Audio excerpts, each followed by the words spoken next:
La marca atrae, el producto retiene. Pero aparte de tener un buen producto, que tenga product market fit, que la gente de verdad quiera consumir, si tienes una marca bonita, bien desarrollada visualmente, que tenga seguidores en redes sociales, hay muchas formas de hacer una buena marca. No todo tiene que ser una comunidad en redes sociales, pero puede ser una marca estéticamente preciosa. Puede ser una marca que sean geniales en distribución y sepan cómo ponerlo en el punto de venta, pero tiene que haber algo. O sea, yo creo fervientemente que la marca va a ser siempre lo primero. Siempre puede haber una nueva marca que entra y lo va a disrumpir todo y que nadie se puede despistar porque te la van a clavar en la espalda, ¿no? El cuchillo. Muy buenas.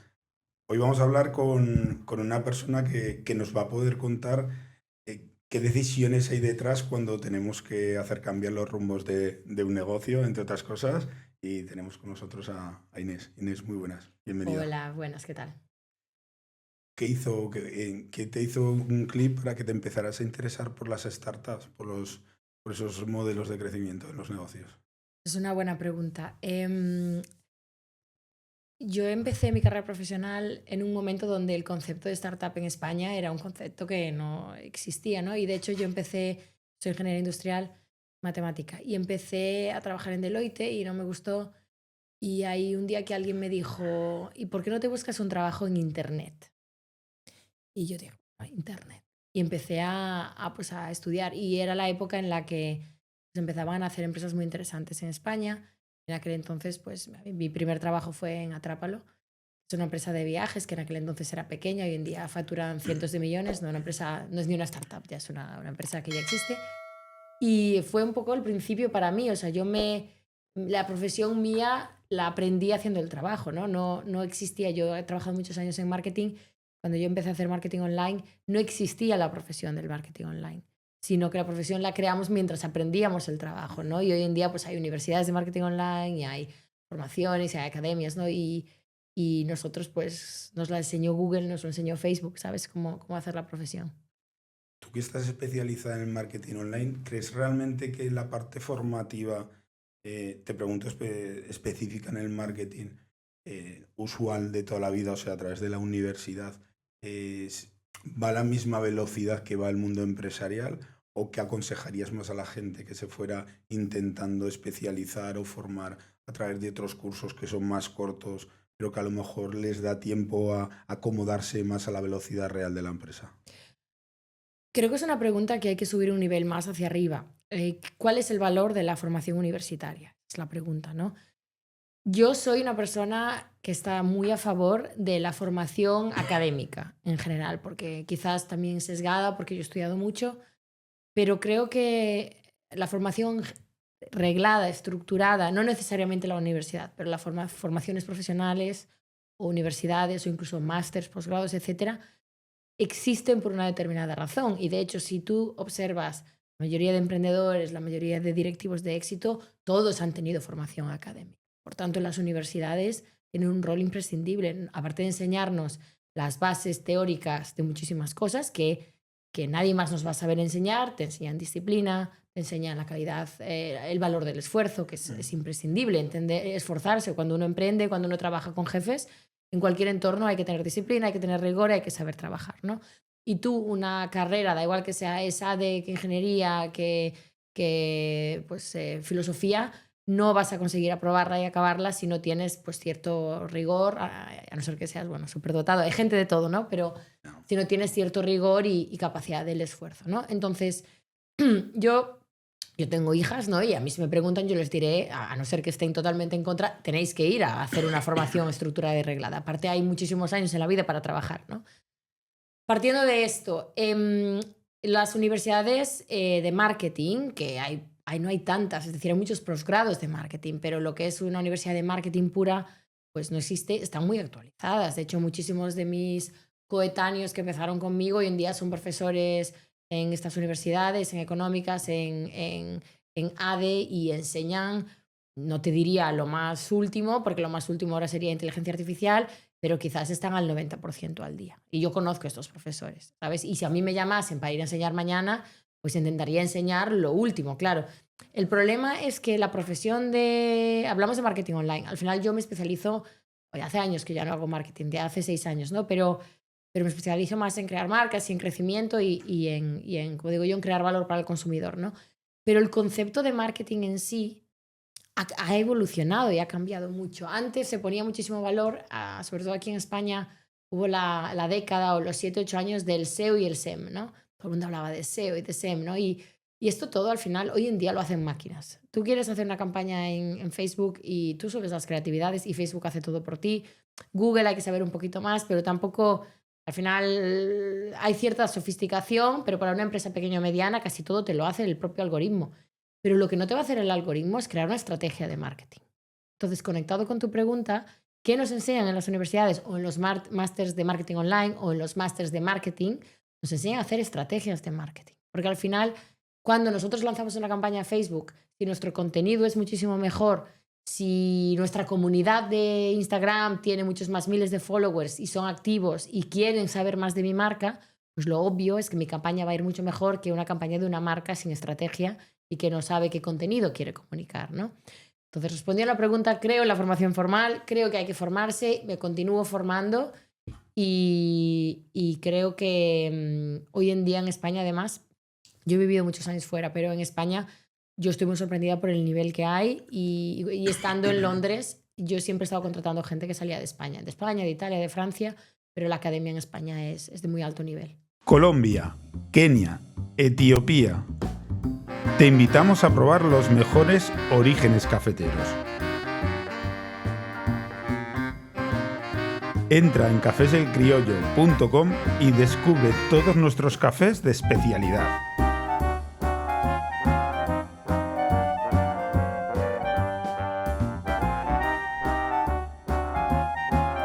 Cafés El Criollo, el café que te mereces. Cuando empezaste en tu parcela profesional, ¿pensabas que te ibas a dedicar o que ibas a llegar al nivel al que estás llegando ahora? ¿O simplemente ha ido la carrera evolucionando, has ido creyendo más en ti, has ido evolucionando y finalmente has ido como pasando fases? Los que me escuchen y me conozcan, espero que piensen que es verdad lo que digo, pero yo la verdad es que nunca pensé que el destino final fuese el que es, porque al final mi origen pues, es una familia normal, de clase media, en Galicia, mis padres son maestros, es decir, yo he tenido una educación impecable, en mi casa siempre ha habido de todo, siempre ha habido libros, sobre todo muchos libros, ¿no? Porque al ser hija de maestros, ¿no? Entonces, al final, en mi casa lo que se valoraba era mucho pues, el esfuerzo, el estudio muy académico, ¿no? O sea, sacar buenas notas era importantísimo en mi casa. Y luego los valores éticos, ¿no? Pues tratar bien a los demás, tratar a los demás como te gustaría que te tratasen. Y al final, yo sí que es cierto que siempre he sido una persona ambiciosa y ambiciosa, te diría, ambiciosa, curiosa e inquieta, ¿no? Las tres cosas, por igual. Y me aburro bastante fácil, ¿no? Entonces yo creo que el mix de todo esto y haber tenido suerte de haber estado en los lugares adecuados, pues me ha llevado por ese camino, pero podría haber acabado en cualquier otro camino. O sea, yo no pensé que estaría invirtiendo como invierto ahora, ni que jamás pensé ser emprendedora como lo soy, ¿no? Y al final, bueno, pues es la inquietud y la curiosidad que me han llevado a probar cosas nuevas y que animo a todo el mundo a que no se estanquen en una carrera profesional en concreto, porque sí que es cierto que estar en una empresa 15 años o ser consultor o ser, no sé, trabajar en industria muchos años es ideal para muchísima gente, ¿no? Y yo les admiro porque yo no sería capaz de estar 15 años en la misma empresa, sería imposible para mí. Pero creo que hay tantísima gente, además, que escucha lo que vosotros hacéis, que quiere emprender, ¿no? Y que quiere aprender a emprender. Y yo, emprendedora, soy emprendedora joven, llevo 1 año y medio, pero inversora ya llevo desde el 2017 que hice mi primera inversión, o sea, 17 ya llevo 8 años, ¿no? Y al final digo, hay que animarse, porque aparte nunca ha estado mejor España para emprender, nunca. O sea, la ley está mucho mejor, la economía está creciendo, los ecosistemas de emprendeduría son increíbles. Tienes Madrid, tienes Barcelona, tienes Málaga, pero Valencia, tienes País Vasco, Galicia, ahora yo soy gallega, Galicia se está poniendo increíble también. Bueno, aquí en Zaragoza no conozco tanto, pero seguro que también es muy interesante. Entonces yo animo a todo el mundo a que lo haga. A ver, en Galicia tenéis al mito español del emprendimiento. Que es el señor Ortega, sí, es el Zuckerberg de España, sí, O sí, sea, lo que sé. al final es Sí, la lo sé, referencia lo sé. que tenemos la mayoría de los emprendedores de admiración. Que además lo ha hecho en su vida, porque sigue vivo. O sea, Sí, es sí. una persona No, que, sí, sí. que vendía batas en Coruña, en la calle Real. Es que, claro, yo soy de La Coruña, entonces, esa historia la conoce todo el mundo. Y es un emprendedor que emprendió a los 38 años. Tampoco, yo siempre pienso, bueno, emprendió a mi edad. Por tanto, malo será, ¿no? Lo malo será que no podamos hacer algo. Quiero hacer un impasse en el episodio de hoy para hablar de un tema que nos preocupa a todos, y es que sentimos que cada vez la factura de electricidad nos está subiendo más. Por eso quiero hablar de nuestro patrocinador Isasfe. Isasfe es una consultoría energética que lo que hace es hacer que sus clientes cada día paguen menos en su factura de electricidad y están consiguiendo que rebajen su factura en más de un 30%. Hay una estadística que está clara y es que más del 90% de los suministros pagan de más en su factura de electricidad y de gas. Por eso os vamos a dejar un enlace en la descripción del vídeo para que podáis mandarle una factura reciente y os pasen una propuesta que no podéis rechazar. Sin compromiso, sin coste, solo ahorro. No dejes pasar la oportunidad. Seguimos con el episodio. Hay veces que hay mitos. ¿Tú crees que la legislación en nuestro país acompaña a que ayudar al emprendimiento, a ayudar a los pequeños emprendedores a que vayan creciendo poquito a poco en sus proyectos? Paso a paso. Pequeño emprendedor. Definición de pequeño emprendedor podría ser desde un autónomo que se monta, pues un fontanero que se monta una mini empresa de fontanería, hasta alguien que se monta una página web. La barrera legal más grande ahí era casi una barrera económica, que era pagar autónomos. Hoy en día hay una deducción durante los primeros 2 años que se pagan, creo que son unos 80 euros. Creo que es aceptable. O sea, creo que es lo mínimo, ¿no? Para cubrir al menos tus gastos sociales mínimos, ¿no? Entonces creo que esa barrera está despejada. Claro, lo que te ocurre es que cuando llevas 2 años y el negocio no te ha ido bien y te toca pagar pues, tus 300 y pico euros, pues duele, pero quizás podrían tener algún tipo de escala basado en lo que facturas y demás, pero también sí es cierto que el sistema es perverso y ya sabemos que hay gente que factura y no lo declara. Entonces, bueno, de alguna manera se tiene que cubrir. Pequeño emprendedor. Luego, la ley de emprendedores ha mejorado muchísimo. De hecho, hoy en día se pueden crear sociedades muy rápido. Ya hay la sociedad express, que creo que en menos de 5 días la puedes tener registrada. Ya se pueden crear sociedades que el capital social sea menos de 3.000 euros. Por tanto, tampoco el capital social en sí puede ser un bloqueo. Tú puedes hacer una sociedad, no soy notaria, no me sé los mínimos, pero hay un mínimo muy mínimo. Yo lo he hecho ahora recientemente con una y no hace falta 3.000 euros. Entonces, ¿qué te bloquea? Pues te bloquea, el sistema en sí ya no te bloquea. Puedes hacer sociedades baratas, no tienes que pagar autónomos, entonces ya no hay bloqueos financieros. Luego está la segunda parte, ¿no? Que con la nueva ley de emprendedores, y la tiene que continuar mejorando, mejoran en general los incentivos y los beneficios también para los inversores, ¿no? Sobre todo para los pequeños inversores, porque los que son los business angel, que son inversores pues, más pequeños, antes tenían bonificaciones, creo que era hasta el 30% y ahora ya se ha subido al 40%. ¿Esto qué significa? Que al final invirtiendo en empresas recién creadas, pues ahora nos devuelven, yo ya no lo hago, pero nos devolvían, a mí en mi caso, hasta el 40%, ¿no? Pero también incentivos para los fondos, donde ahora pues lo que es las comisiones de los fondos también pagan un poquito menos de impuestos, lo que motiva a muchos fondos de inversión a registrarse ahora en España, porque fiscalmente es mucho más interesante pues, que en otros países europeos. Entonces, si te miras toda la cadena de valor, tienes el lado del emprendedor está relativamente bien solucionado y el lado del inversor también. Sí es cierto que a nivel de competitividad europea todavía no estamos al promedio de que podría ser Holanda o Alemania, pero yo creo que estamos muy bien. Y luego hay otro ángulo que no nos debemos de olvidar, que la economía en España es una de las que más crece de la Unión Europea. Por tanto, económicamente es mucho más fácil emprender cuando estás en una economía que va bien que no en una economía que va mal, en todos los sentidos, tanto tus clientes, seas B2B, B2C, como tus inversores, que van a tener más liquidez para poder invertir en ti.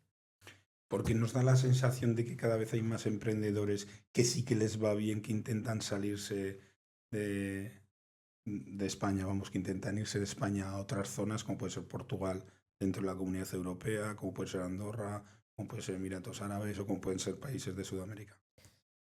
Yo creo que hay O sea, un ¿es mix, más un mito Yo creo o que es es un más una mix. realidad? Es un mix. O sea, Lógicamente nos está yendo todo el mundo, pero sí que cada vez nos da más esa sensación. Entonces me gustaría saber si en base a tu opinión lo ves que es más un mito o que es más una realidad, de que pasa eso cada vez más. Lo hemos visto en ciertos grupos, en ciertos colectivos, por ejemplo, youtubers o personas que trabajan de forma individual o con equipos muy pequeños. Pero no lo hemos visto en grandes empresas. De hecho, si tú te miras los unicornios de España, te miras Globo, te miras TravelPerk, te miras todas estas empresas de 500 millones, los de Privalia que vendieron, el de Idealista, todos residen aquí. y que de hecho fiscalmente es imposible salir. Bueno, es que realmente no Una vez has llegado ahí... No pueden salir ya. No, es que una vez has llegado ahí no podrás salir. Es decir, es imposible para Amancio residir en otro país. Obviamente por el exit tax, Claro. pero es que yo creo que cuando ya llegas a ese punto, hay un punto también de devolver a la sociedad. Esto es mi punto de vista, ¿eh? Yo he vivido 7 años en por eso te Londres. preguntaba al final, Claro, ¿no? y yo he vivido 7 años en Londres y he regresado a España con conocimiento de causa, ¿vale? De que el sistema fiscal es muy diferente del sistema británico, ¿no? En mi punto de vista, en algunos ángulos para bien, otros para mal. No estoy aquí para discutir fiscalidad, ¿no? Pero tu pregunta tiene que ver con la fiscalidad. Porque habrá gente que lo haga por elección de vida, ¿vale? Que le guste más Lisboa, le guste más Andorra. Pero obviamente mucha gente lo hace por motivos económicos. Está claro. Pero realmente los grandes emprendedores de España, de la historia de España, todos residen en España y son orgullosos en España y continúan en el ecosistema de las startups y son grandes inversores, son creadores de fondos de inversión, ¿sabes? Y yo ahora que estoy empezando a montar uno, les admiro y les sigo y digo wow, qué forma de devolver a la sociedad tan grande que es invertir en empresas y en empresarios y en emprendedores que son como eras tú hace 15 años, cuando tú montaste por primera vez tu empresa, ¿no?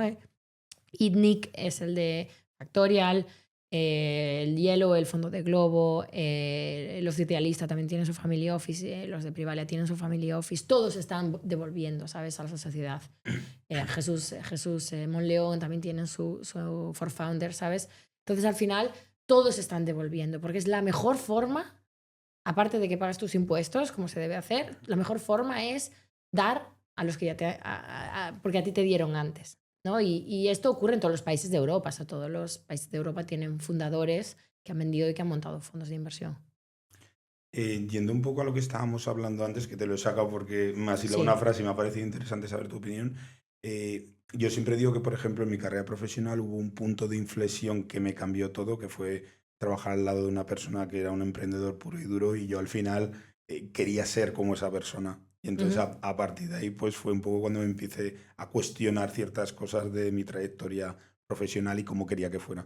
¿Tú tuviste algún punto de inflexión que tú digas, es que esto me cambió la vida? Te diría que no, que mi vida ha sido bastante evolutiva, o sea, y de hecho mis intereses han ido evolucionando en función de, siempre digo, te conviertes en el promedio de todas las personas que te rodean. Esa es la realidad, ¿no?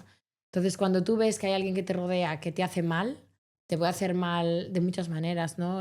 Psicológicamente, a nivel de valores, a nivel ético, a nivel de pues, influencia profesional, pues deberías relacionarte menos con esa persona y relacionarte más con otras, ¿no?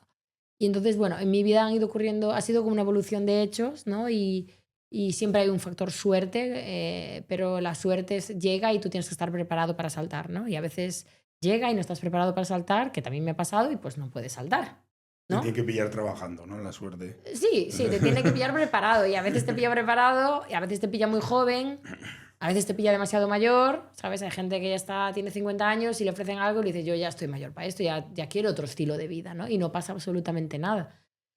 Pero no, en mi caso no. No, ha habido muchas personas que me han inspirado y tanto colegas como jefes, pero no hay nadie... lo siento porque no es la respuesta... No, la respuesta que yo esperaba era saber tu historia. O sea, al final la respuesta para mí es, y alguien me lo dijo, es, te conviertes... Hay dos frases que me dijeron. Una es, te conviertes en el promedio de las personas que te rodean. Siempre, siempre. Esto es un hecho, ¿vale? Y nos pasa desde niños. Si tu hijo juega cierto deporte, pues te convertirás en el promedio de los padres de los otros niños y tu hijo en el promedio de esos niños, ¿no? O sea, lo que hacemos desde pequeños nos influencia.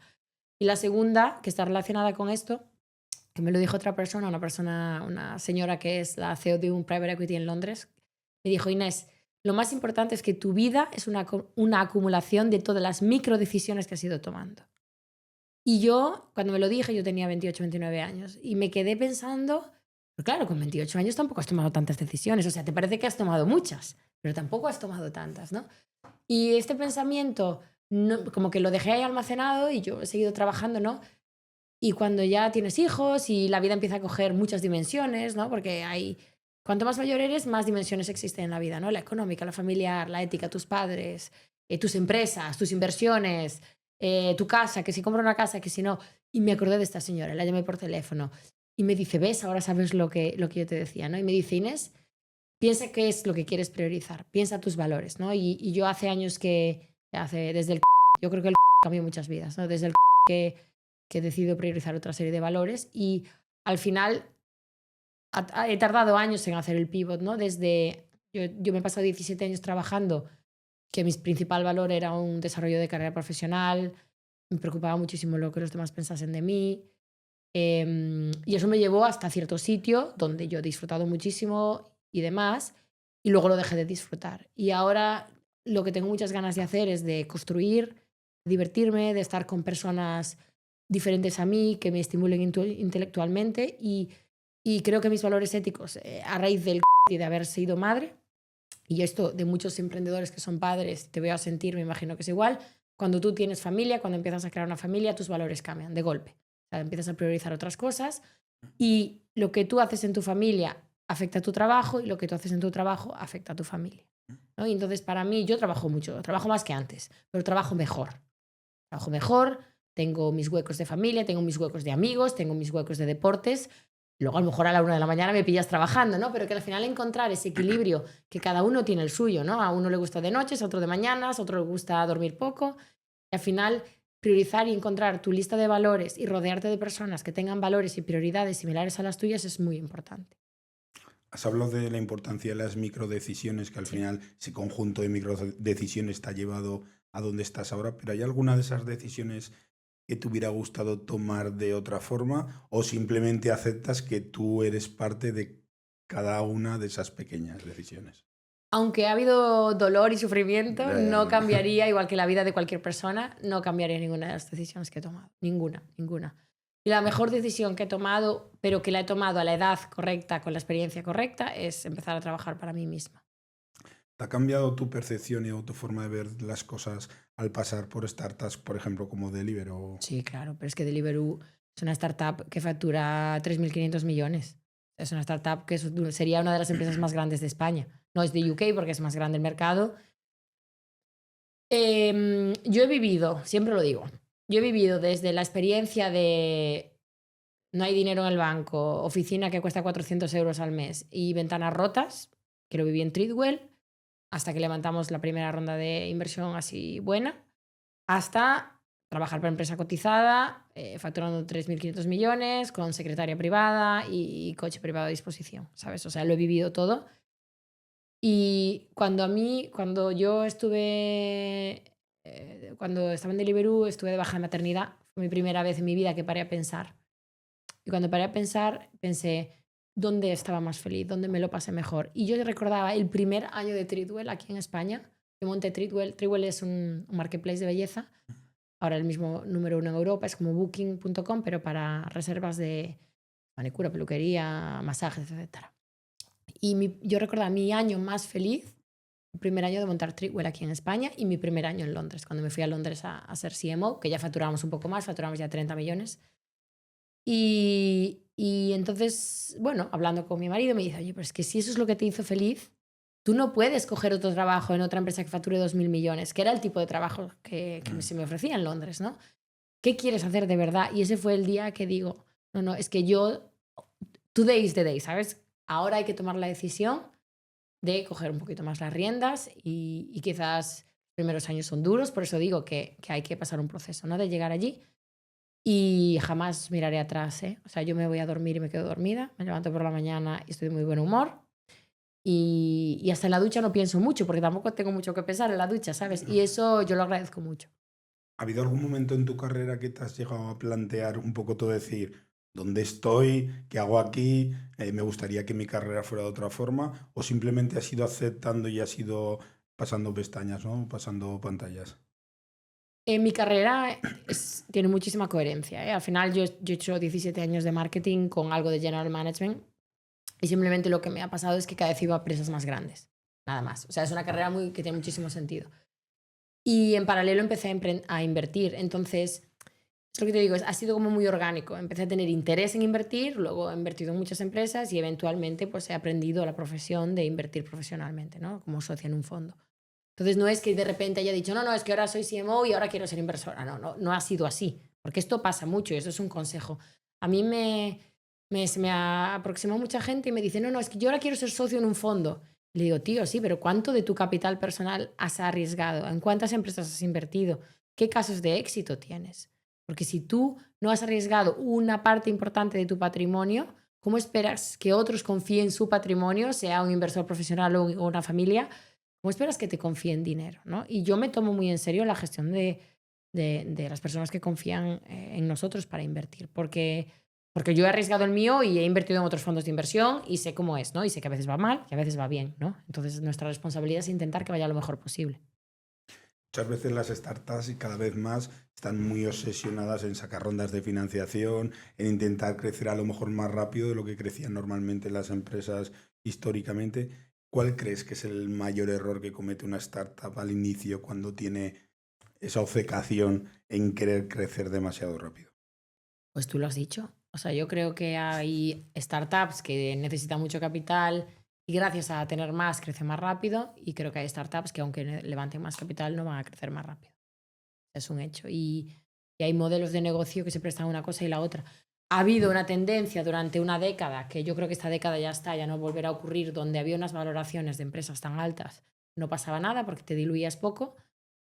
Y lo que ocurre ahora es que te diluyes más y hay que ser más prudente, ¿no? Entonces, mi recomendación a los founders ahora es, siempre les pregunto, ¿necesitas todo este capital, de verdad, o necesitas menos capital? Sí, que realmente si te has planteado, que puedes encontrarte en el problema es que te empiezas a diluir demasiado. Claro, O sea, claro. Y pierdes el porcentaje de tu trabajo al final, que está tienes una empresa reflejado. más grande, Sí. pero Bueno, tienes un porcentaje chiquitín de es una la opción empresa. personal. Yo Sí, digo, es una está opción personal de claro. cada uno. ¿Hay alguna métrica que les obsesiona cuando toman estas decisiones que de verdad tú piensas que no les debería prestar tanta atención? O sea, si hay algo que les está obsesionando de una forma exponencial, pero que realmente no deberían estar tan obsesionados con esa métrica. Cada empresa es diferente. Ya, Cada empresa claro, es por ejemplo. diferente. O sea, al final, que no tiene nada que ver una empresa de B2B y una empresa de consumo. Ahora, yo creo que la métrica que les tendría que obsesionar más que nadie me habla es la caja. Porque nadie está hablándote de la caja. Si tú cogieras un empresario de hace 50 años y le preguntases, lo primero que te diría es, tengo tanto dinero en el banco y voy a durar tantos años, tanto tiempo con este dinero. Pues me dura 6 meses, me dura un año, ¿no? Y hoy en día todo el mundo habla de la facturación, de growth, pero nadie está mirándose. Te hablo de early stage. Cuando ya son más maduros, todo el mundo sabe todo, ¿no? Pero márgenes, cómo gano dinero. Bueno, hay que entender muy bien las estructuras de los economics de cómo una empresa gana dinero. La mayoría de founders, sobre todo los más jóvenes, no piensan así. No piensan, ay, tengo este mercado, es un mercado muy grande, voy a disrumpir el mercado. Y le digo, vale, ok, tío, ¿y cómo vas a ganar dinero? Ah, bueno, vale, ok, esto ya ha pasado. Ya he pasado la época de eres Facebook y construyes una empresa y luego ya pensarás cómo ganas dinero. Bueno, hoy en día, por desgracia, las valoraciones están más bajas y hay muy pocos modelos de negocio que se pueda justificar valoraciones locas. Uno de ellos son modelos de inteligencia artificial, pero no empresas basadas en modelos, porque eso lo puede hacer cualquiera, sino construir los modelos, ¿no? Y eso, bueno, quizás haya algún modelo en España, ¿no? Pero no lo conozco. Pero yo creo que hay que ser prudente. Pero eso es mi opinión. Por eso a mí me gusta invertir en consumo. El consumo tiene un riesgo muy controlado. Conoces al consumidor, sabes a quién se lo estás vendiendo. Es un riesgo muy diversificado porque en B2B concentras en clientes y aquí concentras en miles o millones de clientes, ¿no? Entonces, muy diversificado. Si uno se enfada contigo, lo más normal es que no se enfaden todos, ¿no? Mientras que si tienes 25 clientes y se te caen 5, pues se te ha caído una muy buena parte de tu cartera. Entonces, bueno, diferente. Has hablado de que hay empresas que por mucho que le inyectes dinero les va a costar crecer y hay empresas que sí que les vas a inyectar dinero y que va a tener un gran crecimiento. ¿Has notado qué diferencian unos proyectos de otros? O sea, ¿hay algo que notes de una forma llamativa desde el inicio en el que veas que un proyecto sí que va a tener esa capacidad y que este otro proyecto no la va a tener? Sí, a ver, yo te voy a hablar de lo que me especializo yo, que es consumo. Nosotros lo que nos encanta ver son proyectos donde, más allá de tener un producto con buen margen y un buen marketing online, encontramos que hay una marca. Al final, mi experiencia, yo solo he invertido en marcas y me gusta invertir, crear y desarrollar marcas. Al final lo que ocurre es que la gente no solo quiere comprar productos, que también hay cosas como pues, un paquete de arroz. Pero es que hasta un paquete de arroz, te puedes comprar un paquete de arroz de una marca que sale por la tele y que tú te crees que está más rico, ¿no? Entonces, cuando encontramos marcas que además de hacer un producto increíble, porque el producto es lo primero, la marca atrae, el producto retiene. Tanto tienes que tener un buen producto, ¿no?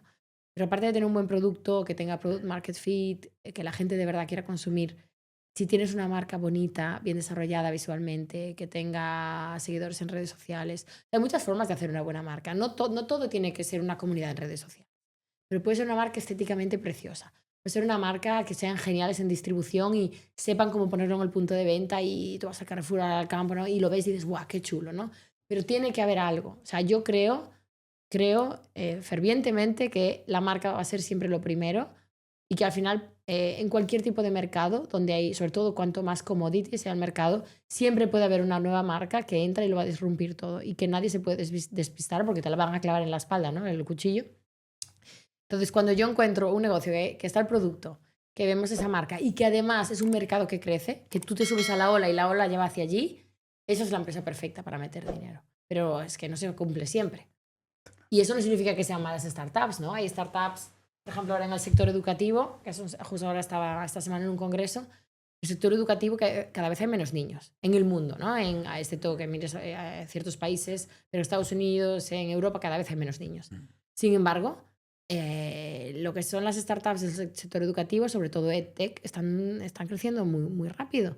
¿Por qué? Porque es un sector tan poco digitalizado que igualmente esta ola existe, ¿no? Entonces, ahí te podrías plantear, ok, el mercado cada vez es más pequeño, sin embargo, la oportunidad es gigantesca, ¿no? Y hay que siempre valorar, pues, bueno, dónde cortas. ¿Cuándo crees que un proyecto, has hablado de la madurez de ciertos proyectos, en qué diseccionas que un proyecto está ya maduro? ¿Simplemente por el tiempo que lleva el proyecto en funcionamiento o en algún tipo de métrica en concreto? El tiempo no tiene mucho que ver porque cuando te encuentras proyectos que son bootstrapped, que a mí son los que me gustan más, pues quizás tardan más años al principio porque es por capital propio. Suele ocurrir mucho un par de amigos o una pareja, ¿no? Que montan una empresa por su cuenta y son los mejores porque ya han testeado el mercado, han operado con muy poco capital, son muy austeros y al mismo tiempo han construido negocios muy interesantes, ¿no? Entonces, a ver, la madurez se puede definir de muchas maneras, pero yo creo que ahí el primer punto, la primera esquina donde hay que girar es genero caja. O sea, todo el mundo habla de EBITDA positivo, me da igual. O sea, generas o no generas caja. Es decir, cada mes tienes más o menos dinero en el banco. Y luego ya hablaremos del EBITDA, ¿sabes? Y esto tiene que ver porque...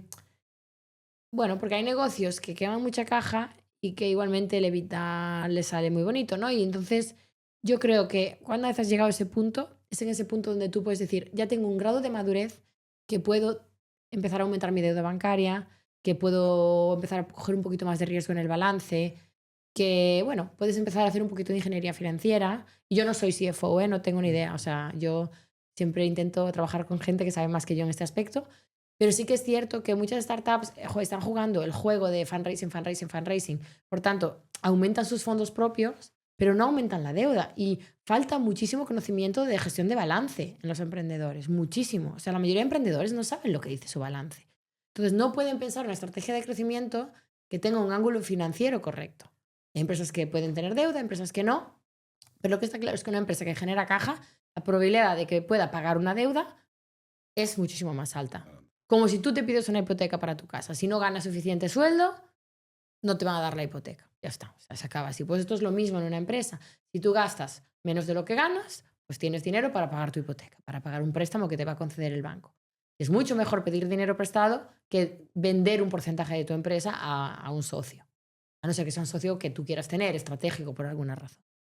¿Qué crees que ese parámetro de vida les enamora tanto cuando realmente es un beneficio que no es puro? Porque realmente hay otros apartados del balance que te va a dar un dato más puro, ¿no? de la empresa. Es un KPI que ha estado muy utilizado por las empresas tech y que siempre se ha valorado así.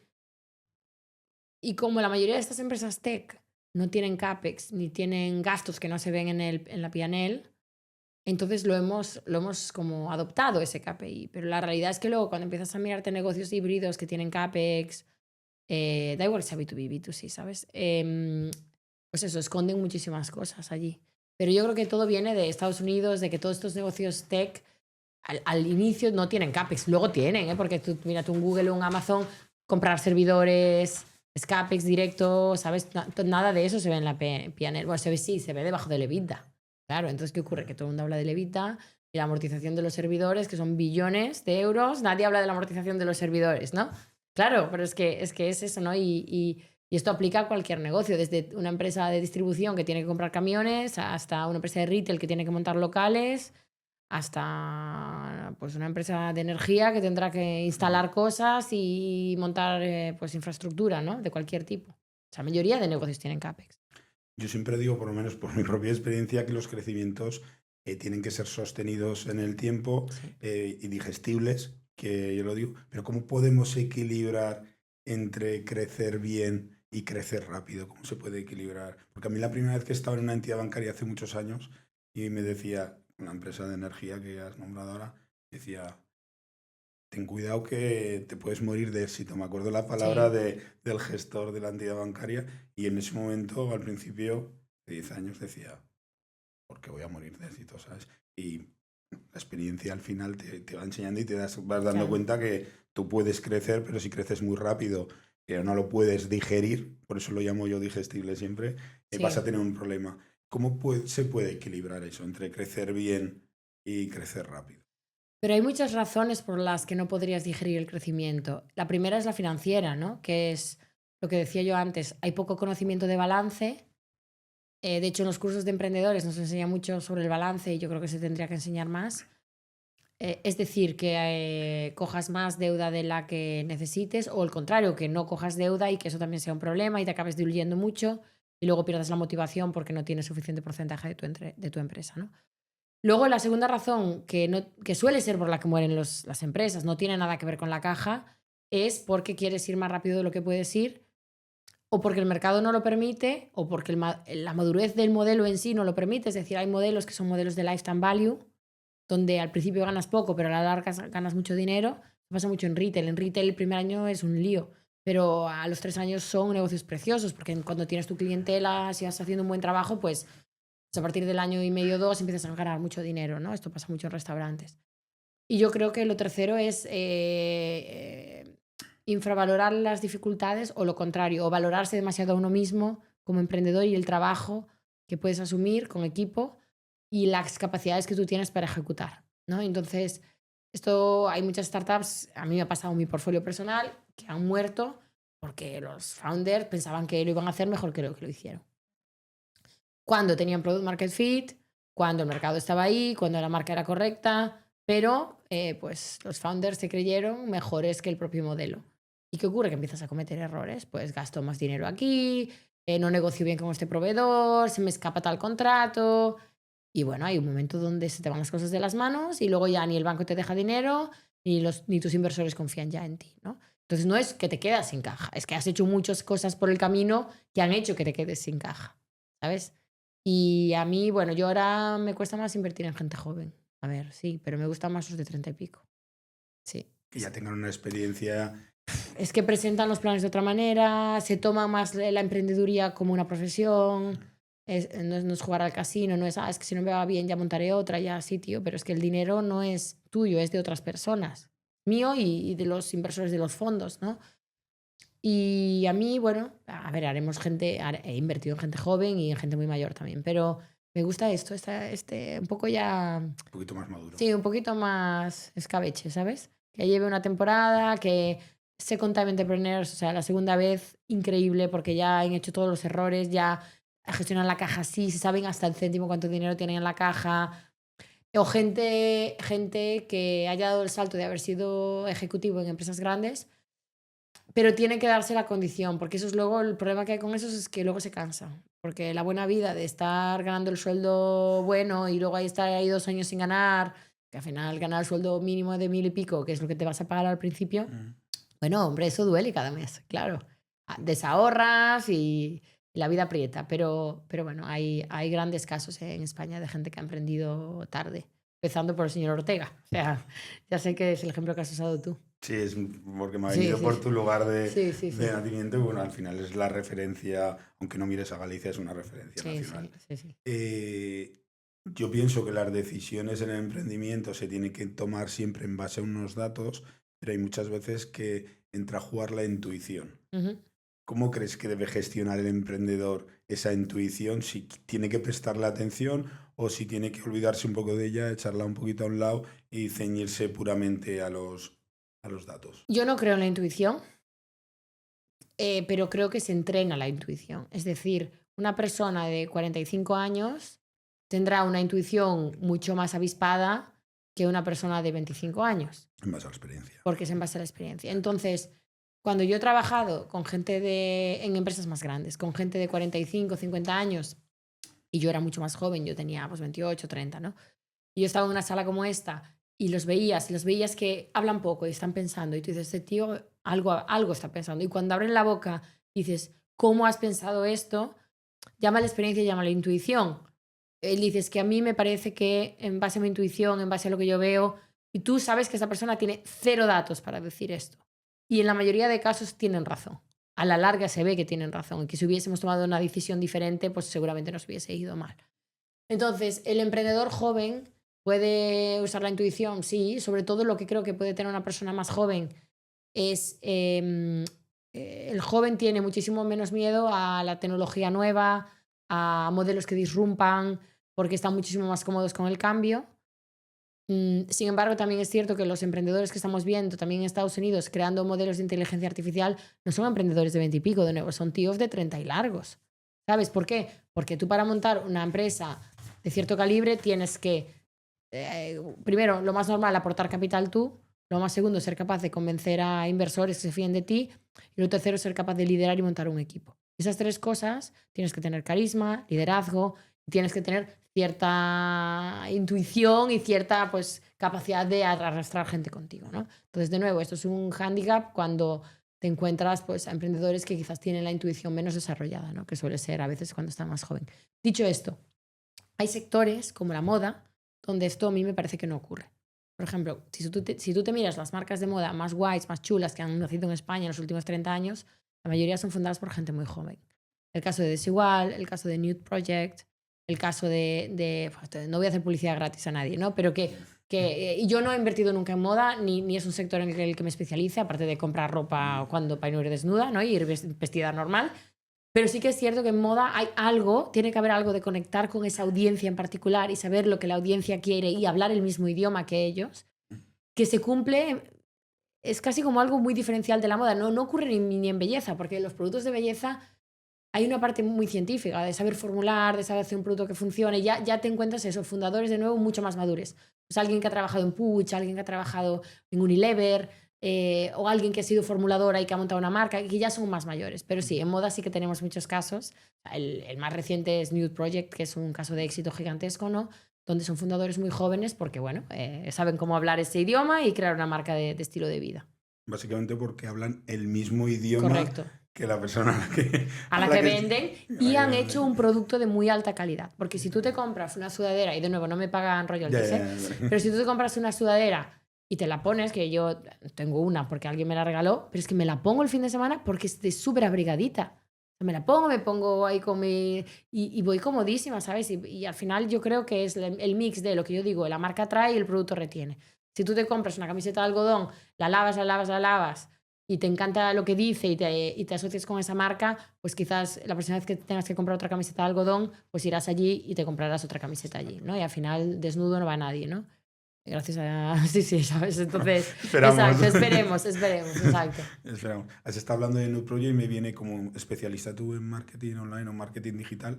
¿Cuál crees que es el mayor error que cometen en las empresas o las startups cuando quieren empezar a crear una marca? En mi opinión, pero Sí. Otros estarán 100% en desacuerdo, yo creo que se infravalora la importancia de tener una marca, de verdad invertir en crear una marca. Y hay muchos emprendedores que no es mi forma de emprender, es primero lo testeo, hago un MVP sin marca, pero ¿qué te ocurre? Que es que lo que tú estás testeando no es la empresa real que tú tendrías que haber creado, porque no hay una marca, no hay un diseño, no hay una marca, ¿no? Entonces, yo siempre digo esta frase que es: yo no creo empresas, creo marcas, y no invierto en empresas, invierto en marcas. Pero esto es yo, Inés Ures. Sí, sí. Otros emprendedores, otros inversores me dirán: no, es que es tirar el dinero, y han hecho empresas increíbles. Entonces, mi consejo es: no infravaloréis el valor de tener una marca, porque es marketing gratis, entre comillas. ¿Qué cosas tienen que tener en cuenta para crear una marca que coja fuerza? Ya sé que es muy o sea, que es una pregunta muy generalista. Súper genérica, Ya. porque al final, si tú empiezas a pensar marcas en las que... Esto es un test típico que se hace para las marcas más populares. Te digo, escríbeme el nombre de 10 marcas, ¿no? Y tú las escribes y siempre sale Coca-Cola, Google, no sé qué, salen estas. Y después salen, y digo, vale, ahora hazme una lista de marcas, pero que sean empresas que tú crees que son pequeñas, ¿no? Y empiezan a salir... Pues es que salen cosas random, ¿sabes? Es que uno te dirá la cafetería la cafetería a la que va, que puede ser una cadena de cafeterías, ¿no? Otro te dirá, pues, no sé, una marca de un cosmético que usa. Y al final, yo creo que una marca es una marca que importa cuando la persona... Porque luego la tercera pregunta que hacen es: ¿qué marcas? Luego hace una lista de las marcas que, si desapareciesen de tu vida, sería un problema. Entonces, como empiezas por las grandes, luego las pequeñas y luego las que desapareciesen, y nunca coinciden las tres listas. Entonces, yo creo que si eres capaz de crear una marca que te vuelves imprescindible en la vida de las personas. Por ejemplo, alguien que usa una marca de desodorante que quizás no la conoce mucha gente, pero esa marca le encanta y además le hace sentir fresco, estás fresco todo el día, ¿no? Dices, es que si esta marca de desodorante deja de existir, no sé qué me pondría. Soy súper fiel, lo recomiendo a todos mis amigos. Yo creo que ahí has hecho algo, ¿sabes? Quizás otro te diría: no, es que a mí me encanta comer esta marca que vende en Globo y que vende este producto súper rico, pero es que me encanta porque quiero fardar con mis amigos de que voy ahí, ¿no? Y la realidad es que a lo mejor desaparece de tu vida y no pasa absolutamente nada, porque te comprarías el sushi o la hamburguesa en otro sitio, ¿sabes? Entonces yo creo que si puedes combinar que te vuelves imprescindible, pero ¿por qué te vuelves imprescindible? Uf, puede ser emocional, puede ser racional, ¿no? Y luego, obviamente, hay muchísimas cosas que hoy en día se deben hacer, que es...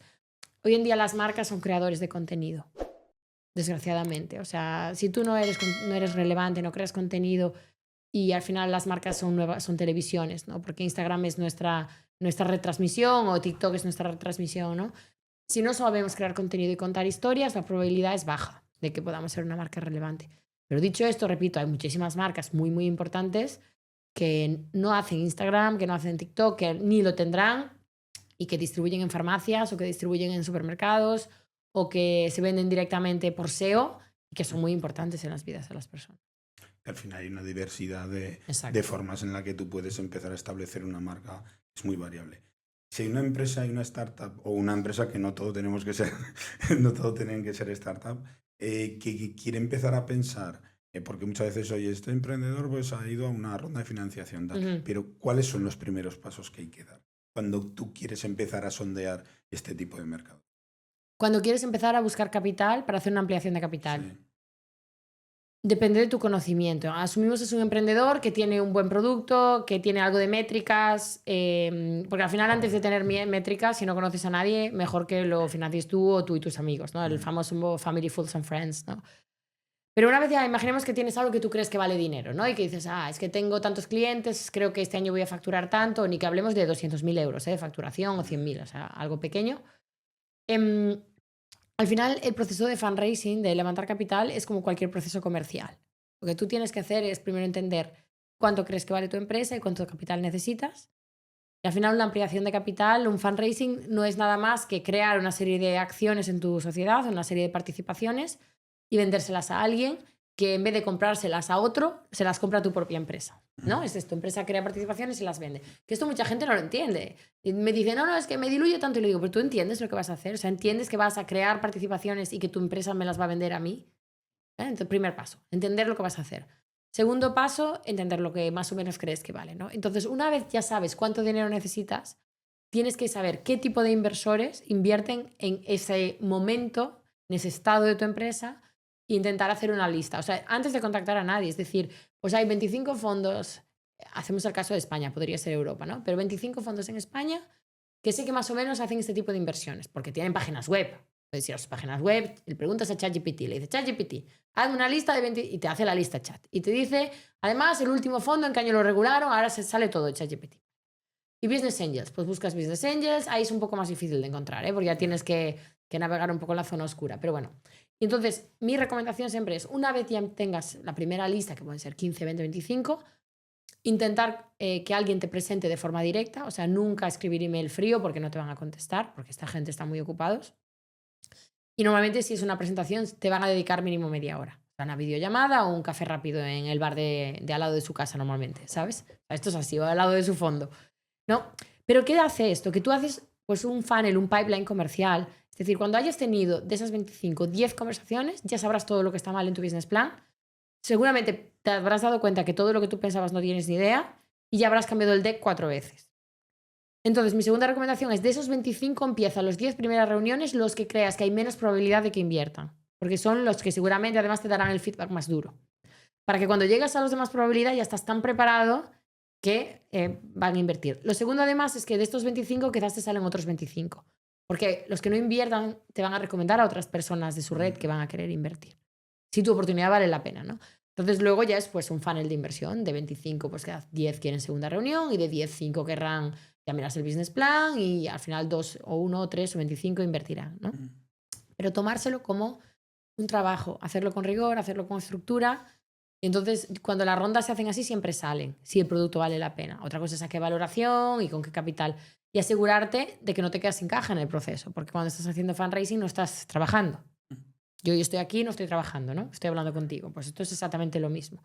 Si estás en 5 reuniones al día con inversores, o viajando a Madrid, o viajando a Barcelona, o viajando, yo que sé, a París a ver un fondo, ese día no estás trabajando, no estás con tus empleados, no estás con tu empresa. Eso es importante también. Has hablado de la valoración de la empresa y al final los va a estar viendo personas que no tienen, digamos, una forma de saber calcular su propio negocio, porque a lo mejor no, a ver, saben el funcionamiento, pero no saben realmente en qué métricas se tienen que basar. ¿De qué forma muy básica, aparte de contactar con tu gestor o con un asesor fiscal y que te diga realmente cuál es el valor que tiene tu empresa, que se puede calcular? ¿De qué forma rápida les podemos decir que pueden calcular un poco el valor de su negocio? Lo normal es utilizar comparables, es decir, transacciones precedentes que se hayan dado en los últimos 2 años parecidas a su empresa. El problema de hacerlo con early stage es que no son públicas, es decir, no están en la bolsa. Que tú dices, yo quiero vender un marketplace que factura 300 millones y tú puedes ir a la bolsa, cualquier bolsa de Europa, y te encontrarás un marketplace de un tamaño parecido y sabes a qué precio está cotizando en la bolsa pública. Marketplaces, pues me invento, marketplaces ahora están a 1x GMV, ¿vale? GMV es Gross Merchandising Value, lo que facturan. Pues tú dices, vale, pues si tú tienes un marketplace y facturas 10 millones, pues tu valoración es más o menos 10. Entonces el tío te dirá, no, pero crezco muy rápido, ¿no? Vale, pues en vez de 10 lo hacemos 12. O sea, ya entran otros premiums, como a qué velocidad crece, el talento del equipo, cuánta caja tienen, porque la caja también incrementa la valoración, la deuda la disminuye, obviamente. Entonces, ¿cómo consigues transacciones comparables? Muchas veces, si tienes cualquier persona que tú conozcas que trabaja en private equity o en una firma de banca de inversión, aunque sea boutique, tendrán acceso a estas transacciones porque su banco o su firma habrá visto muchas o conocerá a alguien que ha visto muchas. Esto es lo más fácil. O, oye, dedícate a hablar con gente del sector, o sea, hay que hacer muchos meetings y alguien te dirá, no, es que conozco tal empresa que se parece a ti, pues tú a lo mejor haces una cadena de cafeterías y el otro hace una cadena, no sé, de churrerías. Y más o menos el tío este ha levantado tanto a tal valor, ¿vale? Y al final el mercado, lo bueno que tiene es que es demanda y oferta, ¿sabes? O sea, el mercado se equilibra y se equilibra solo. Nada, los inversores no son tontos al final, ¿sabes? Entonces es hablar y sacar la información. Y luego al final hay estándares de una empresa que no ha levantado nunca capital, depende del equipo fundador, y hay tablas por internet que te puedes encontrar de más o menos pues dónde te puedes orientar, ¿no? Pero va a depender mucho del sector, del potencial de crecimiento. El fondo de inversión siempre tiene interés, digamos, para la persona que nos está escuchando, siempre tiene interés en quedarse esa parte del accionariado de la empresa, o la parte de las veces simplemente es transitorio para sacarle un rendimiento y luego sacar ese dinero y poder invertirlo en otro proyecto. La mayoría de fondos de inversión, no todos, porque hay fondos más perennes, pero la mayoría de fondos de inversión tienen ciclos. Entonces está el ciclo de inversión, que suelen ser 4 años, ciclo de desinversión. Entonces un fondo se estructura y durante 4 años se invierte el capital. Y luego se suelen quedar en el accionariado de la empresa pues entre 3 y 6 años más o menos. Claro, si te han invertido en el año 4, ellos para el año 8 o 9 del fondo ya tienen que haber vendido tus participaciones. Pero 5 años es mucho tiempo. Es decir, en 5 años pasan tantas cosas en una empresa. Entonces, lo que luego ocurrirá cuando llegue ese año 5 es que el propio fondo intentará crear una ventana de liquidez. No significa que tú como founder tengas que vender, pero el fondo querrá liquidez. Y esa liquidez puede ocurrir de muchísimas formas, ¿sabes? Puede ser que sus acciones se las venda un private equity, que tú digas, oye, yo también quiero vender, pues buscamos un comprador para toda la empresa, pero también tiene ventajas para el founder. Porque si el founder ya lleva, por ejemplo, 12 años y quiere vender, ¿quién mejor que otro fondo de inversión que te puede ayudar a gestionar un proceso de venta de tu empresa? ¿No? Entonces, si tú quieres crear una empresa que nadie te obligue a vender y que nadie tenga control sobre cuándo vendes, no cojas un fondo de inversión. Da igual qué tipo de fondo. Cualquier fondo va a querer vender esas participaciones. Tendrás que buscar otro tipo de inversor. O fondos perennes que no tienen caducidad, o family offices, o sí, inversores que piensan muy a largo plazo, que lo dejan como parte de su portfolio para sus hijos, que esto pasa mucho, ¿no? La gente que invierte en restaurantes, en retail y demás, no piensan que van a vender, piensan en dividendos, piensan en patrimonio, pero no piensan en comprar y vender. ¿El fondo de inversión simplemente se caracteriza por aportar el capital o hay fondos de inversión que te acompañan en el proceso, que te ayuden a mejorar procesos, que te ayuden a que seas más eficiente en ciertos procesos para impulsar el crecimiento de la compañía o de la startup?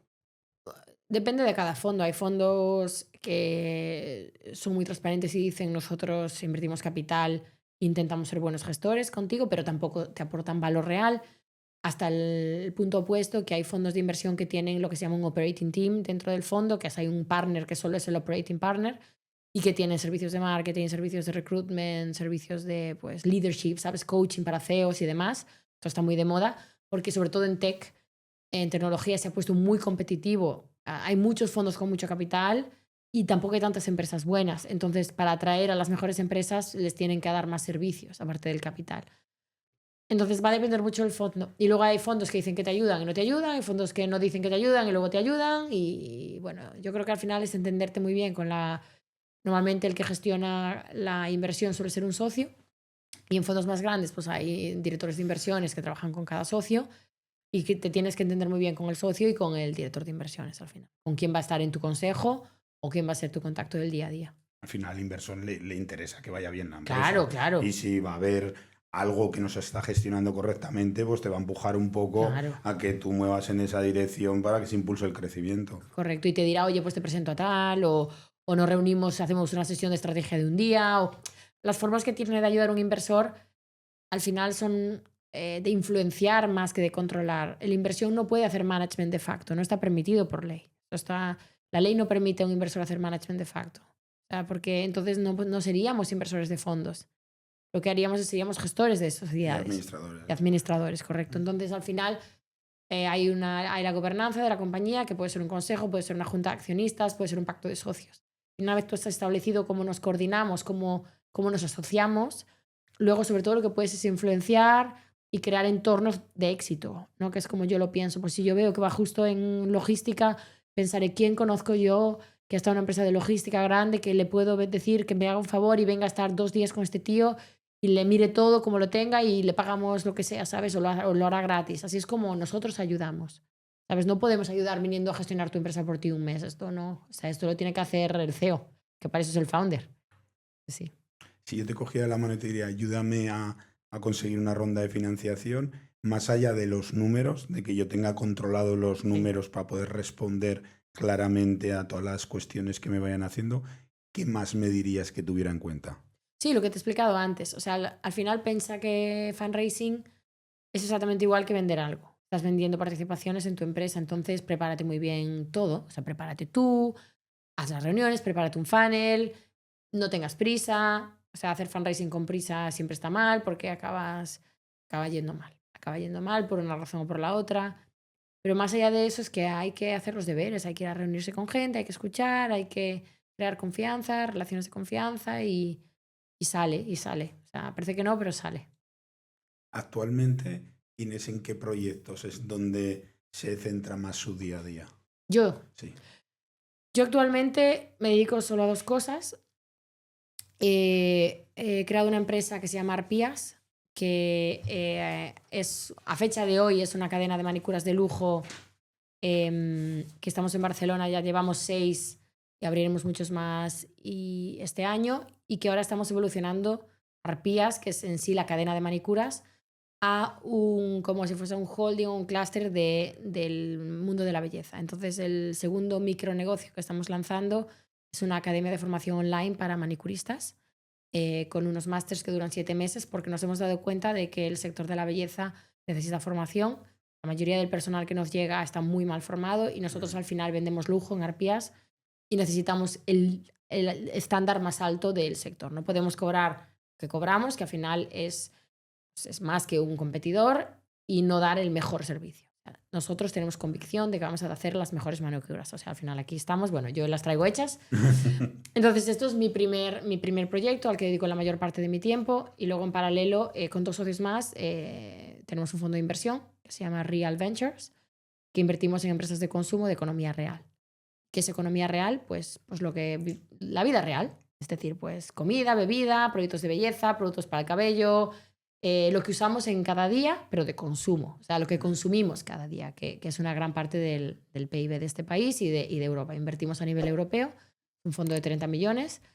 Ahí llevamos una parte levantada y empezaremos a invertir ahora. Eso es lo que yo hago. O sea, hago estas 2 cosas y luego intento devolver a los emprendedores lo que a mí también, la ayuda que se me da, pues la intento devolver como puedo, pues ayudando a otros emprendedores y demás. Un tiempo hice un reel en las redes sociales que decía que emprender no era para todo el mundo. Uh-huh. ¿Qué opinión tienes al respecto? ¿Tú crees que todo el mundo puede llegar a emprender, o que no hay que armarse bolos en la cabeza y que es algo que es muy duro, que tienes que tener las ideas muy claras y que a lo mejor no es algo para todo tipo de personas? Yo creo que no es para todos, pero no creo que sea porque es duro. O sea, yo creo que trabajar en un trabajo que no te gusta, con un mal jefe, estando mal pagado, eso también es muy duro. Es mejor ser tu propio jefe. Casi más duro. Casi más duro. O sea, que yo creo que tener un mal jefe o estar en un equipo tóxico, porque a veces no es el jefe, es el equipo, es lo peor que te puede pasar. Lo peor, mucho peor que ser emprendedor y ganar poco dinero. O no ganar nada, porque al principio no se gana nada. Porque al final la salud mental, nuestra salud física y mental, es lo más importante que tenemos, lo que nos hace vivir la vida y ser felices, ¿no? Dicho esto, emprender no es para todo el mundo, porque requiere una serie de habilidades e intereses que no todo el mundo tiene, de la misma forma que lo que he dicho antes, trabajar en una empresa 15 años y desarrollarte, que requiere paciencia, perseverancia, requiere que no te despistes, concentración, pues una serie de cosas que quizás yo no tengo, ¿no? Entonces yo creo que cada uno tiene que encontrar su propio camino. Yo a la gente que veo muy inquieta y que les veo hablando mal del jefe, siempre les digo, tío, pero emprende, pruébalo. ¿Qué es lo peor que te puede pasar? Si tienes ahorros y puedes permitirte estar unos meses sin ganar dinero, o que te apoye tu familia, pruébalo, porque si te va mal, te fue mal. Pero incluso aunque montes algo pequeñito y que te dé para ganar el mismo sueldo que ya ganabas antes, serás muchísimo más feliz con el control. Y yo entiendo que mucha gente que conozco son autónomos y trabajan por su cuenta, y en Arpías trabajamos con muchísimos autónomos. Cuando abrimos tiendas, todos son autónomos, los albañiles, todo. Pero yo les veo felices, es decir, entran a la hora que quieren, salen a la hora que quieren, pues se sacan su sueldo y tienen un control determinado de su vida, ¿no? Y muchos pues tienen vidas muy duras, desgraciadamente, pero estarían mucho peor si estuviesen ganando lo mismo trabajando para un jefe que les tratase mal, ¿no? Entonces yo creo que no es para todos. Sí que es cierto ¿qué has dicho tú? ¿Cómo has dicho que era muy? Yo creo que emprender no es para todo el mundo. No es para todos, no, que pero has dicho otra frase. Has dicho... no es que sea duro, es que tienes sí. que saber a qué te vas a enfrentar. Tienes que saber, pero es que no lo sabes. Depende de qué empresa montes. Al final te vas a enfrentar a una serie de retos que en un trabajo no te vas a enfrentar, porque al final dependes de ti. Claro. Esa es la realidad. Y en un trabajo tú dependes de que una empresa tenga una estructura, que te haya dicho qué es lo que tienes que hacer, que realmente normalmente el empresario busca el trabajo para que los demás lo desempeñen, ¿no? De alguna forma. Sí. Entonces, es un poco que nos han dicho de si tú lo sueñas, tú lo puedes hacer. Y al final es decir, bien, sí, pero que sepas que te vas a encontrar un camino de espinas en muchos momentos, que vas a tener que remangarte y enfrentar y tomar riesgos que pueden poner en peligro hasta tu patrimonio. O sea, que al final tienes que lo van saber a poner en peligro, porque solo con lo que dejas de ganar, no trabajando, ya lo están poniendo. Sí, claro. Pero al final hay alguna dimensión más a pensar cuando estás emprendiendo, que de nuevo no es para todos, como tú dices. Es lo primero asumir que te vas a equivocar y que vas a fallar. O sea, si no sabes perder, si eres una persona que llevas muy mal perder, aunque digan que los mejores emprendedores son los más competitivos, yo no estoy de acuerdo. Yo creo que la gente que es muy competitiva lo pasa muy mal en la emprendeduría. Porque cuando pierden, lo pasan muy mal. Entonces, yo creo que tienes que tener mucha paz interior de que cuando fallas, pues te caes y te vuelves a levantar. Y si se rieron de ti, es que ni les has oído, ¿no? Entonces, porque te va a pasar cada 15 días y dirás, ¡buah, tío, cómo, qué lío!, ¿no? Y dices, bueno, ya está, ya está.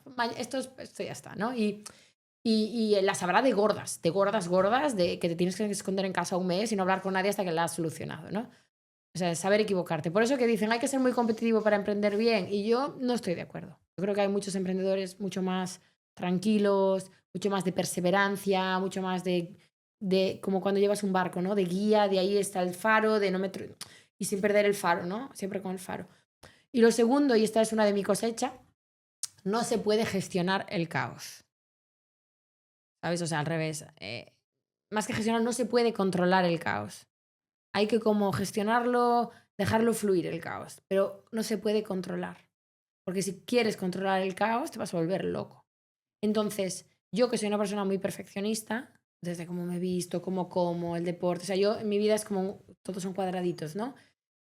Mi lección más importante, emprender y montar un fondo desde cero es emprender también, ¿eh? Hay que levantar capital, hay que hacer una marca, hay que convencer a todo el mundo de que tienes esa capacidad, ¿no?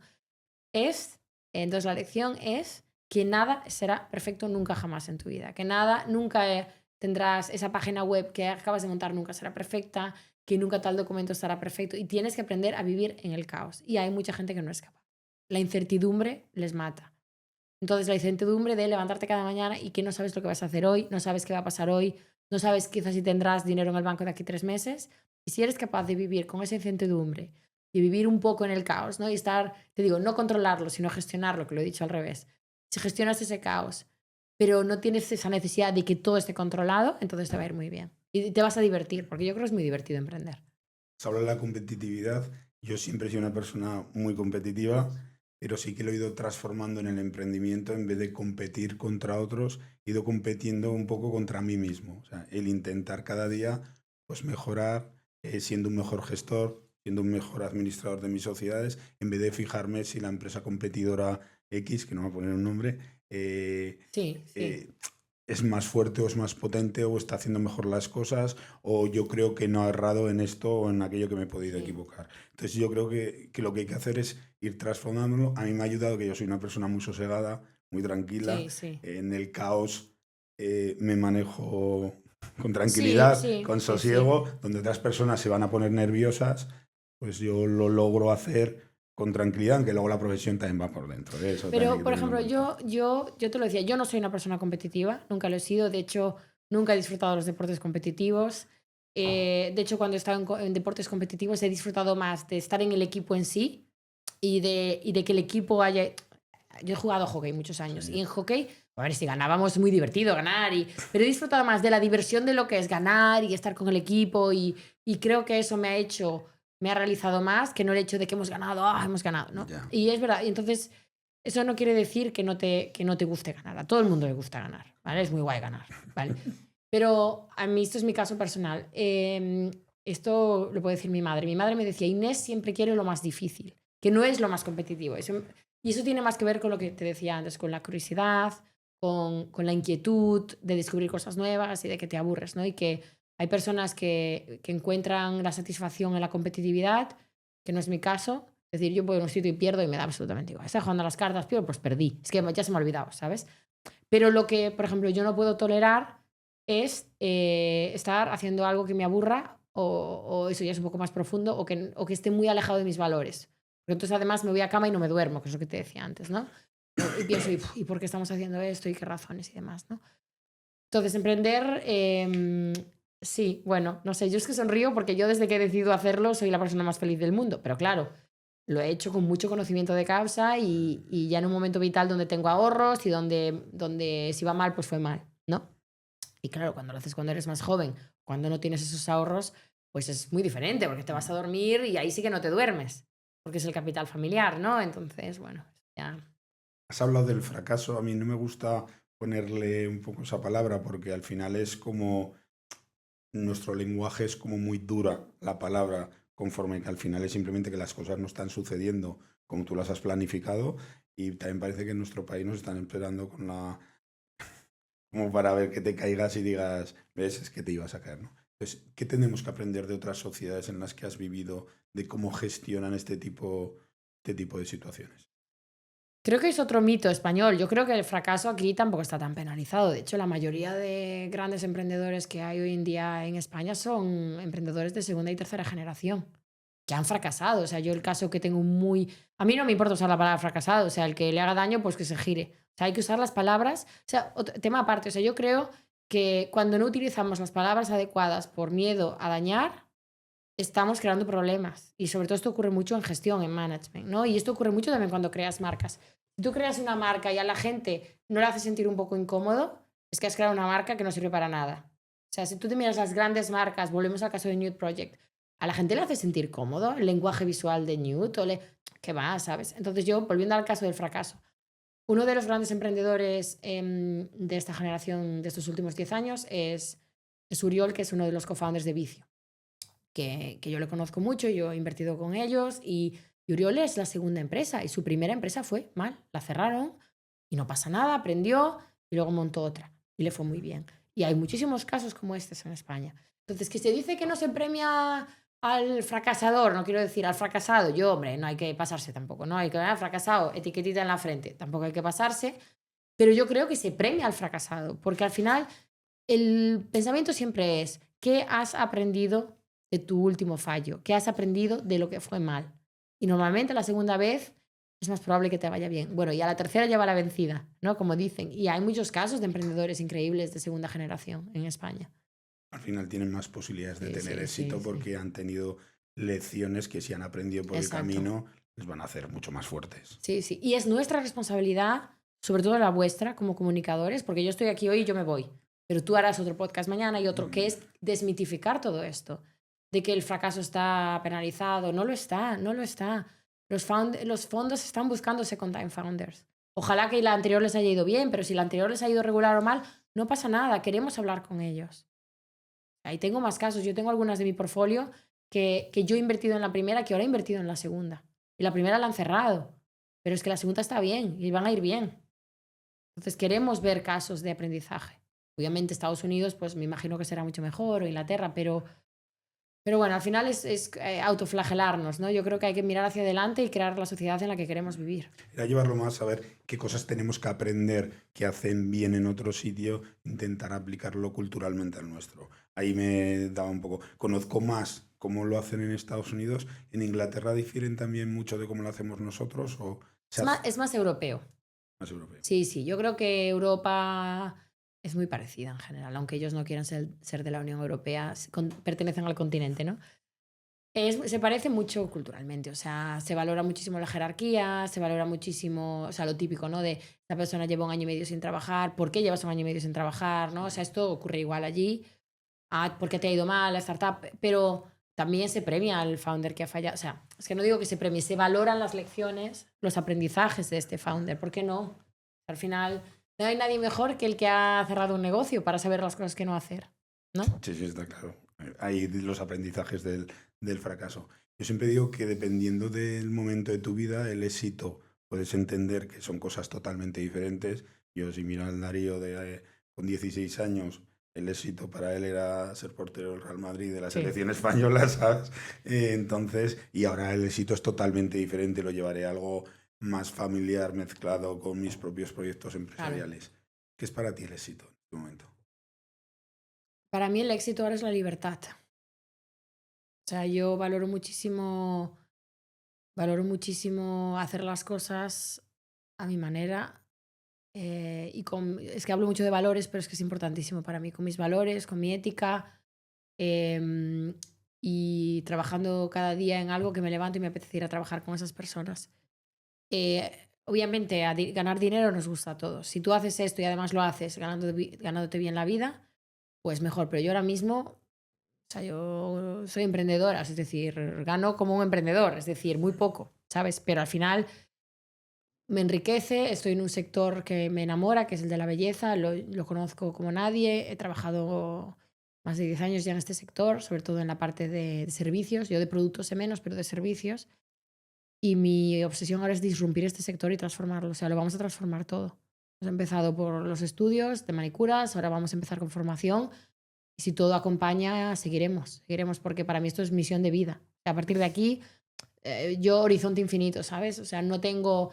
O sea, obviamente algún día venderemos la empresa si todo va bien, pero si lo que tenemos que hacer es dar dividendos, pues daremos dividendos, ¿sabes? O sea, no estamos en un modelo private equity o venture capital, nosotros no tenemos ningún fondo profesional invertido. Y entonces para mí el éxito es encontrar esa paz donde lo que tú haces tenga esa pirámide, ¿sabes? Como la pirámide de Maslow, ¿no? Que empiezas por comer y beber, luego dormir, y lo último es el enriquecimiento espiritual. Pues yo quizás no estoy arriba de todo todavía, porque quizás espiritualmente no he llegado a esa crisis de los 50, de las inquietudes, de si me voy a morir, ¿no? Pero creo que por suerte he ido rellenando cada una de esas filas de la pirámide, ¿no? Y eso incluye familia, incluye trabajo, incluye bueno, amigos y muchas otras cosas. La última pregunta se la cedo siempre a Lara, una persona que está en producción, que es mucho más joven que yo, que seguro que tendrá alguna inquietud diferente a las inquietudes que yo he tenido y que te va a realizar una pregunta. Venga. Yo te quería preguntar por qué decidiste montar Arpías. Pues decidí montar Arpías porque, como os he comentado, yo había trabajado muchos años en Treatwell, que es un marketplace de belleza, y había estado muy cerca de la industria, pero siempre desde el lado de vender software y de marketplace, que al final lo que hacemos es conectar personas con personas, ¿no? Conectamos personas con salones de belleza. Y cuando regresé a España, me di cuenta de que en Inglaterra es muy grande este sector, pero es que aquí es gigantesco. Y todos los salones, todos los estudios, pues bueno, a mí lo que yo quería ver, pues no llegaba a ninguno de ellos a ese nivel. Entonces, en el primer momento que he tenido, pues casi como dirías, un descanso de mi carrera profesional, pues me he lanzado y lo he montado y he hecho el tipo de estudio de uñas al que a mí me gustaría ir. Y bueno, por ahora estamos bien, tenemos muchas clientas, los que tenemos abiertos todos ganan dinero, o sea que no nos podemos quejar. Sí. Genial. O sea, al final es una visión de... Ha empezado por los estudios, pero ahora ya me he obsesionado con profesionalización de la industria y os diría más dignificación de la industria. O sea, creo que hay profesiones como la peluquería, como el tatuaje, que ya los tatuadores han ido de estar en las cárceles a ser como artistas, ¿no? Y que creo que la industria de las uñas no ha estado dignificada todavía y que a las chicas que se hacen uñas, sobre todo las que se hacen nail art, saben lo difícil que es que te hagan un muy buen nail art y que te dure 15 días y es que son escultoras, o sea, hacen unas cosas que es increíble, ¿no? Y las de nuestro equipo son increíbles. Entonces yo ahora estoy en una misión de crear y mejorar esta industria y ojalá lo podamos hacer a nivel internacional también y bueno, vamos como os he dicho antes, con paso a paso, buena letra. O sea, tampoco tenemos delirios de grandeza, pero creo que así se hacen las mejores empresas. Con un crecimiento sostenido, pero que sí, podáis... Sí, pero que crecemos, mucho Claro, vamos a crecer. Que podáis ir digiriendo poco a poco. Exacto. Lo fundamental. Muchas gracias, Inés, te agradezco mucho la charla, tenía ganas de charlar contigo. Además, yo creo que has puesto encima de la mesa inquietudes que suelen tener muchos emprendedores y que no saben cómo empezar a dar los primeros pasos. Les has dado algunas pistas y que espero que las puedan utilizar y que puedan ir avanzando en sus propios proyectos. Muchas gracias. A ti, muchas gracias.